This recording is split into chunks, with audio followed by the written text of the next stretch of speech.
At UMass Amherst during the fall semester of 1984, it was clear that gay, lesbian, and bisexual students needed more support on campus.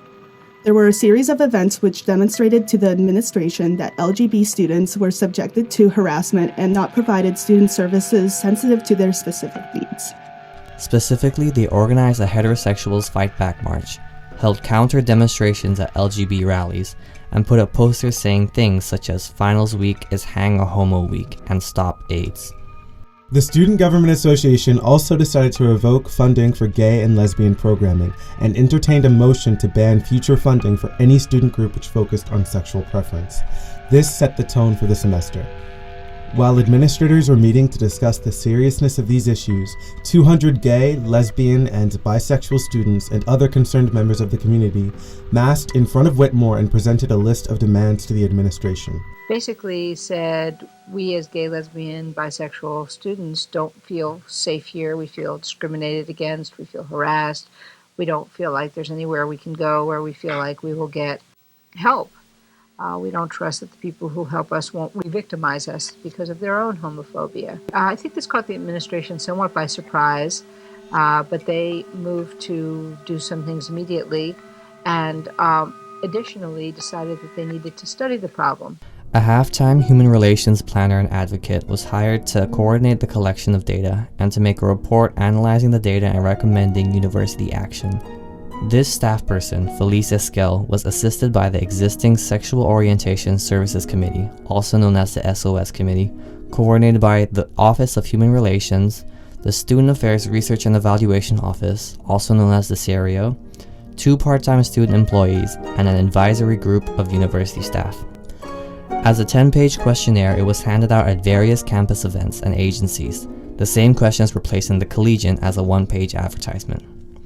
This survey consisted of 137 closed-ended questions. The questionnaire covered the following areas: general harassment and discrimination, student services, academic courses, advising and environment, housing, and demographic information.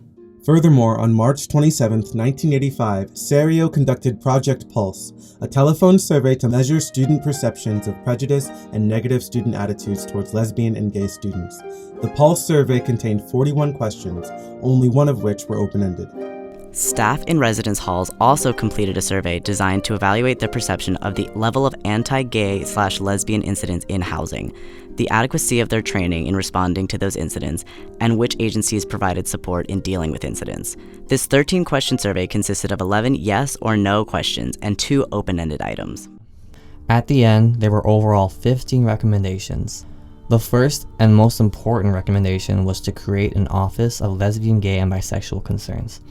The primary functions of the office on this campus would be to provide a safe and accessible space for lesbian, gay, and bisexual students to seek information and report incidents of harassment and discrimination, to provide information and referral for the gay, lesbian, and bisexual community and other members of the university community concerned with issues relevant to this population, to advocate for the needs of the lesbian, gay, and bisexual student community, including working with campus agencies to improve services to this group.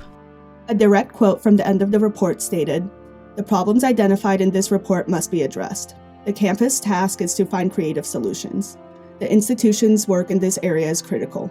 Without significant changes, the institution falls short of fulfilling its mission to provide opportunities for personal and intellectual growth and to combat ignorance."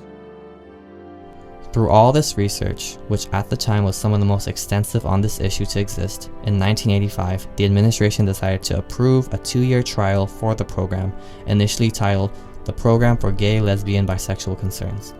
At that time, there were only 2 other programs similar to this in the country.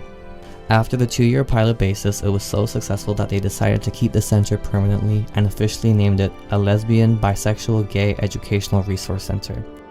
In 1995, they officially renamed itself to the Stonewall Center to be inclusive to the LGBTQ community and also to pay tribute to the Stonewall riots of 1969. They also relocated to its current home inside of the Crampton Residence Hall in Southwest. Now being open for more than 30 years, the efforts of the Stonewall Center have kept UMass Amherst among the top college and university leaders in pioneering support and advocacy for LGBTQ students. UMass has been recognized by Campus Pride as one of the most LGBT supportive schools, all thanks to the organizing of students, faculty, and staff here at UMass Amherst.